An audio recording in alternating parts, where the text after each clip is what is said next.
देखिए, मैं लंबे अरसे से कह रहा हूँ कि देश किस दिशा में जा रहा है, किस दिशा में जाएगा, उसका नमूना ये है।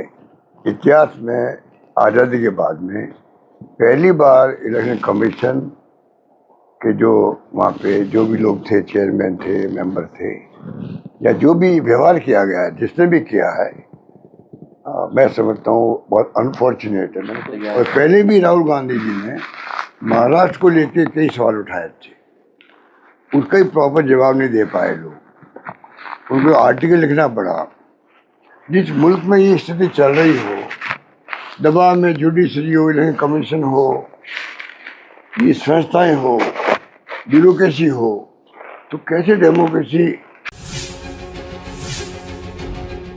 देखिए, मैं लंबे अरसे से कह रहा हूँ कि देश किस दिशा में जा रहा है, किस दिशा में जाएगा, उसका नमूना ये है जो व्यवहार किया गया है कांग्रेस नेताओं के साथ में।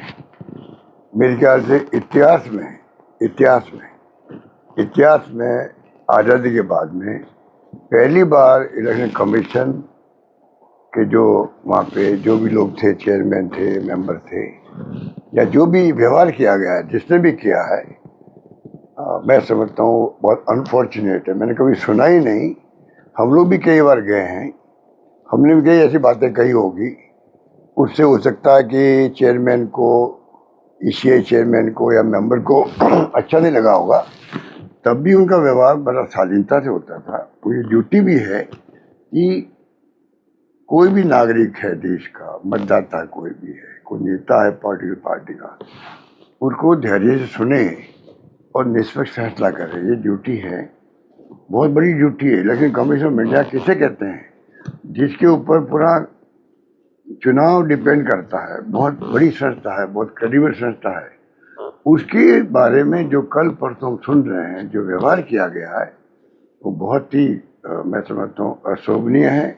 और उनको किन शब्दों में आलोचना करूँ, मेरी समझ में नहीं आ रहा। 25 जून में आज जरूर वोटों की लिस्ट तैयार। और पहले भी राहुल गांधी जी ने महाराष्ट्र को लेके कई सवाल उठाए थे, उसका ही प्रॉपर जवाब नहीं दे पाए लोग। उनको आर्टिकल लिखना पड़ा, उसका कोई जवाब नहीं। तो ये व्यवहार इलेक्शन कमीशन के पार्ट पर किसी भी ढंग से उचित नहीं कहा जा सकता। मेरे ख्याल से इसका रिएक्शन पूरे देश के अंदर है और बहुत भयंकर रिएक्शन है, बहुत भयंकर रिएक्शन। तो इस प्रकार का व्यवहार तो मैंने कभी सुना नहीं किसी के डेलीगेशन, जो विपक्ष का हो, इंडिया गठबंधन का हो। ऐसा व्यवहार तो मैंने कभी सुना ही नहीं। पहली बार मैं सुन रहा हूँ।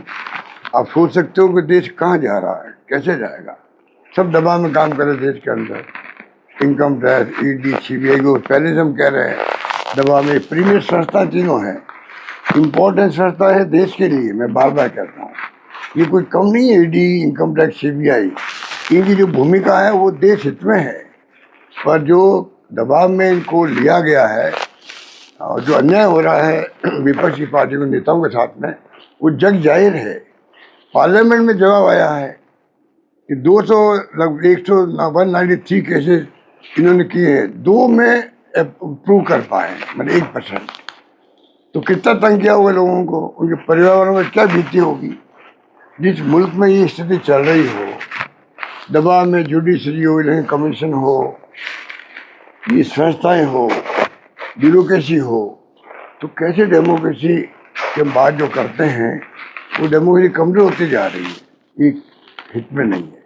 और सोचने वाली बात है, जो आज सत्ता में है, प्रधानमंत्री हो या इनके नेता हो, सत्ता पक्ष जो होता है, या सत्ता पक्ष तभी होता है तब विपक्ष होता है।